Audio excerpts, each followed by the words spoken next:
What is up, everybody? Welcome back to another Pitching Ninja's Filthiest Pitches of the Day. Remember, before we get to those pitches, hit that subscribe button. Be a part of the biggest and best daily baseball show on YouTube. And now, without further ado, here are my Filthiest Pitches of the Day. I'm going to start with Cole Irvin, who had 3 Ks in 3 innings, giving up only 1 run. He had this 94-mile-an-hour elevated fastball for a sword, as well as this backdoor cutter and curveball. He faced Brandon Bird Dog Williamson, who had 2 Ks in 2 innings, giving up 3 runs and had these sliders. Both of these guys had their outings shortened due to rain. Trevor Williams had 4 Ks in 4 innings, giving up 3 runs, and had this elevated fastball as well as this absolute dart, perfectly painted fastball. He faced Luis Castillo, who had 7 Ks in 7 innings, giving up 2 earned runs, and had this overpowering fastball as well as these sliders, including this elevated slider, this slider for a sword, and also had a White Castle special. Colin Ray had 3 Ks in 6 1/3 innings, giving up 1 run. He had this fastball that was kind of off the plate and called a strike, as well as this 94-mile-an-hour fastball that somehow was dropped. He faced Justin Verlander, who had 5 Ks in 5 innings, giving up no runs, had this slider, changeup, as well as these curveballs. I felt that Verlander struggled in this game, and you look up, and he gave up no runs. A real professional outing from Verlander. Matthew Boyd had 2 Ks in only 2/3 of an inning because he had to leave due to an injured elbow. Hopefully it's just something minor. He did have these fastballs. He faced off against Andrew Heaney, who had 5 Ks in 5 2/3 innings, but gave up 6 runs. He had this painted fastball and this nasty slider. Spencer Strider, Quadzilla, was outstanding yesterday with 10 Ks in 7 innings, giving up only 3 hits and 1 run. He had these beautifully painted 98 and 99-mile-an-hour fastballs, this elevated fastball, but really relied a lot on his slider this game for strikeouts, and that slider was wicked all game. He ended up with an amazing 11 whiffs out of 14 swings on his slider this game, a 79% whiff rate, and had a 100% whiff rate on his changeup, 6 whiffs on 6 swings. Here's an overlay of his fastball and slider, and you can see why that slider is so effective, because it tunnels so well with that fastball. So a hitter thinks he's getting a fastball, swings, but that slider heads off in the other direction. With these 10 strikeouts, Strider now has the most strikeouts over his first 36 starts in MLB history, with 311, one more than Dwight Gooden, who had a lot more innings for those 310 Ks. And this filth and 10 Ks was enough to make Strider my co-filthiest starter of the day.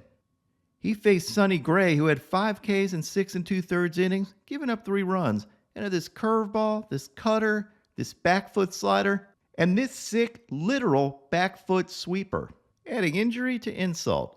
My other co-filthiest starting pitchers faced off against each other. Reid Detmers had 10 Ks in 7 innings, giving up only 1 run on 2 hits. He had these angry fastballs, including this elevated fastball, and mixed in a heavy dose of sliders and got a sword on this one, and had a couple of gorgeous curveballs. When Detmers is on, that curveball is about as pretty as any curveball in baseball. Detmers faced Dylan Cease, who had 10 Ks in 6 innings, giving up only 1 run on 5 hits, and was another co-filthiest starting pitcher of the day. It seems like a bit of a cop-out to have a 3-way tie for filthiest pitcher of the day, but I don't know how to choose between them. Cease had these overpowering fastballs, this beautiful slow changeup that's over 20 miles an hour slower than his fastball, this wicked knuckle curve, as well as his trademark sliders, which were absolutely nasty again, although this one maybe he got a little help with from the home plate umpire. You don't often see Mike Trout argue balls and strikes. In the College World Series, Thatcher Hurd was brilliant yesterday with these breaking balls with over 3,000 RPMs, and he had 7 Ks in 6 innings. The filthiest pitch of the day, though, was this 99-mile-an-hour Bohemian Rhapsody fastball from Jack Caglianone. It's called a Bohemian Rhapsody fastball because, mama, he just killed a man. This home plate view is awesome because you can see just when Trey Morgan's life flashed before his eyes. Those shadows combined with a 99-mile-an-hour heater that's running straight towards your head, well, that's a big nope from me. I also love how the umpire points at Trey Morgan, kind of like Nelson from The Simpsons. We'll also take a look at this at bat from Pitching Ninja's Soul Cam, and you can literally see just when Trey Morgan's soul left his body. For a second, I thought this game was going to have a storybook ending as Paul Skeens marched to the bullpen, because I had interviewed him and asked him what it would feel like to close out the College World Series. To be wearing the championship golds, in Omaha, finishing out the game and being at the bottom of the dog pile would be probably the coolest moment of my life. But instead of being on the bottom of a dog pile, he ended up on top of the dog pile. Paul, that's safer anyways, because you're about to make millions and millions of dollars. Now on to my filthiest relievers. Brian Baker had this cheese at the knees as well as this nasty changeup.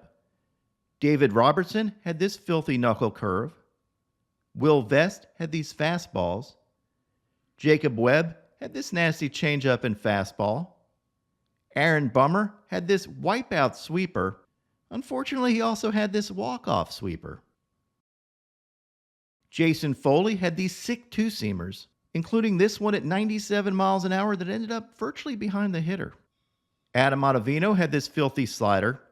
Brooks Raley had this White Castle special. Kirby Yates had these dirty splitters. And my filthiest reliever of the day was Andres Munoz, who had this White Castle special as well as this slider that got a swing way off the plate.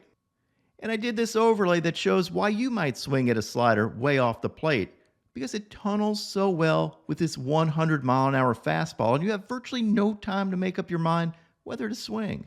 You're ready to destroy that fastball, and you end up getting a slider and looking really bad. That's right, welcome back to Dong of the Week, the part of the show that Pitching Ninja absolutely despises. We're going to kick it off here with Big Tuna Mike Trout, who cast this ball 451. He might have been ice cold for last month, but you can't go ice fishing without some ice. Next, we're moving on to his boy Shohei. These technically weren't back-to-back, considering they took place in different games altogether, but Shohei parks this one about 433 away. He had absolutely no business getting this ball egregiously inside, and Freeland knows that. But nobody knows it more than Matt Vasgersian, who absolutely loses his mind on this unbelievable ball. Wow, that wasn't even a strike! Oh my goodness! Oh my! Come on! But the Dong of the Week goes to Byron Buxton. Garza throws him this middle meatball, and he says, "Get the buck out of here with that." And next at bat, he comes up, gets another meatball, says, "Walter, how about you go buck yourself too?" It's this one 465 for a double dong. That's your Dong of the Week. And now, my Pitching Ninja moment of zen. Tornado sirens have nothing on the Shohei foul ball siren. He's not only a ridiculous baseball player, but he's also a really good dude trying to save people's lives.